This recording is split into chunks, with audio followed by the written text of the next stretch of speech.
So guys, morning. Actually dito kami ngayon sa Toyota, no. So release ng sasakyan ng isa sa mga leaders natin. Ayun, Toyota. Isa sa mga leaders natin na nakapaglabas ng sasakyan. Last Friday, merong isang leaders tayo na nakapaglabas din ng isang brand new sasakyan niya, no. So ito yung pangalawa sa isa sa mga team natin na naglabas ng another car nila, no, na deserve nila. So ito, tingnan natin. George.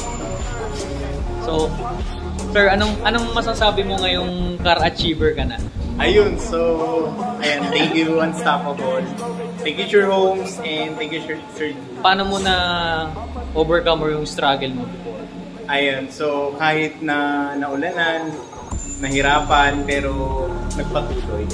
So, ayun. So, ano yung masasabi mo ngayon? Hindi ka na mauulanan, hindi ka na maaarawan?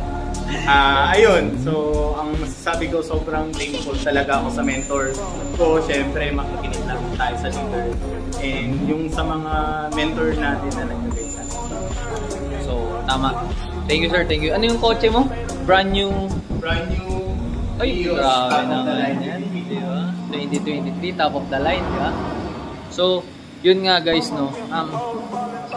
Ano yan? Isa yun sa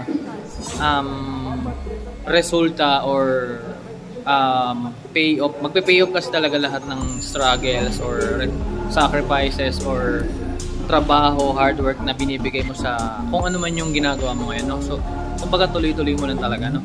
Kaya ikaw sa nanood ngayon or umabot dito, alam ko kaya mo rin talaga siya na magawa mo rin to, no? Basta maniwala ka lang and pray ka sa taas, no? Kasi ibibigay at bibigay niya once na nakikita niyang gusto mo talaga, no? Okay, Team Werewolves, see you soon.